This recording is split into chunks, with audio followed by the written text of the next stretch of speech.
In order to consider issues related to identity and cultural diversity in the practice of literary analysis, or text analysis, um, I chose a short story from a Brazilian author, João Ubaldo Ribeiro.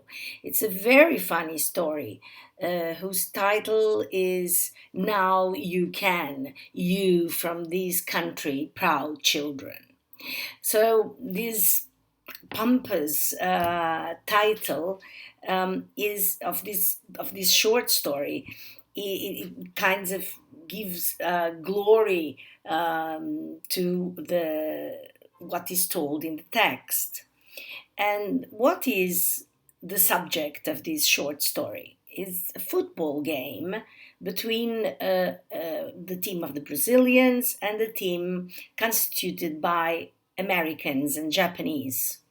The Brazilians, they are people from the neighborhood, so in a poor area of Brazil, and they are just people who practice football in the weekends. And they decide to make this game with the Americans and the Japanese. So we will see them walking into the field, the Americans and the Japanese, wearing very tidy t shirts, new, and shorts, and they are all prepared to play the game. And we see the Brazilians that are described as poor. One of them has even tuberculosis. They all more or less suffer from periods of hunger, so they're not very well fed. And we see them walking in used t shirts, and most of them were used to play football on their bare foot.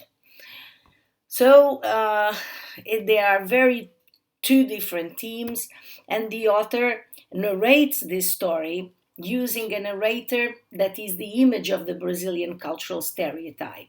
Although he suffers from a certain inferiority complex in relation to the foreigner, because he sees the Americans and the Japanese as well fed, industrialized, technologically advanced, he proudly has a wealth of popular wisdom that allows him to bypass situations and to do more or less well, representing the native of the country with little literacy but profound knowledge of football and more or less licit strategies to get along in the worst situations.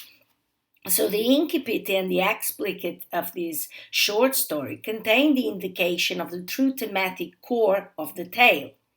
The neighborhood game is nothing more than the confrontation of Brazil with the two major representatives of the most industrialized nations in the world. So at the beginning, the emphasis is placed on differentiating features of nutrition and technology, the differences between the eye and the other, and this will of revenge of a people that, although poor, manages to assert their natural qualities. And you can see at the end of the short story what the narrator says, and I'm going to quote: Victory of Brazil. No one shamed the country. Many people wonder if, instead of winning football, it was not better for us to live well, just like the gringos live. These demonstrate ignorance, because it is known that the gringo is more interested in showing that their race is better, which is why Hitler ordered the killing of all Germans who did not win the Olympics, so as not to shame the race. Hence, it can be seen that, winning in the football, the best race is us. So you can see that it shows a little bit of ignorance of history of Hitler. He didn't kill all the Germans after the Olympics, and he confounds Liberia with Siberia. It's really funny text, but it's clear that the narrator announces that even though they are richer than us, football is ours. And he says, this is the law of life. So this football game has a nature of a conflict that is installed from the first moment, with references to the enemy, to the cup that is a war. And this conflict allows the narrators to speak of the heroism of the Brazilian athlete, to emphasize pride, because the Brazilian finishes, in fact, the winner of this game, not with very illicit a very illicit way of playing, but is the winner of a war, defeating the well-organized other. So diversity and identity are the real subjects of this story.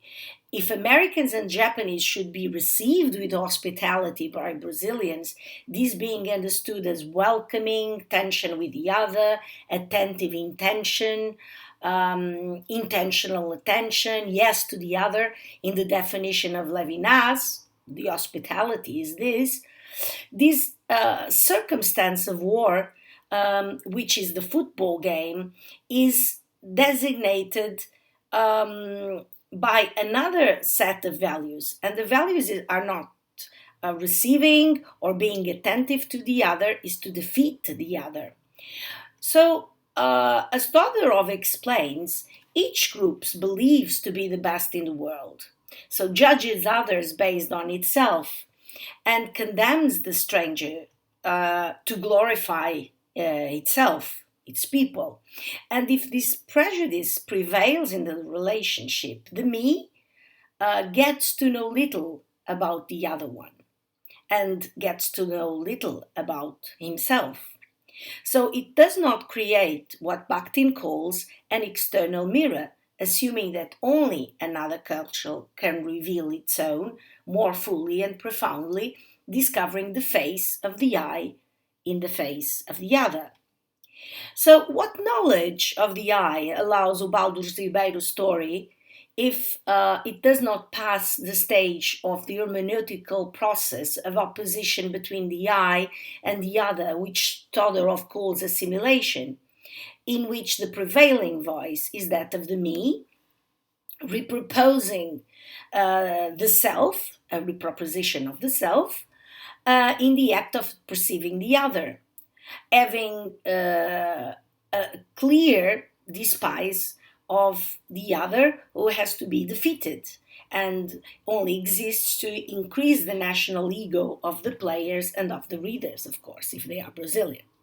So the fact is that this satirical portrait, this use of humor, characterized by an affectionate auto-irony in this short story, ends by us questioning ourselves. So, are we like this? What kind of relation do we have with the world? So, the maturity of the vision is that we don't only laugh of the Americans and Japanese that are defeated by very strange tactics by the Brazilians, but we also develop an irony of how we see the others and how we are ourselves. Is it more important to win in football or to be rich and well developed? So, this self criticism and humor reveals and unveils characteristics of itself.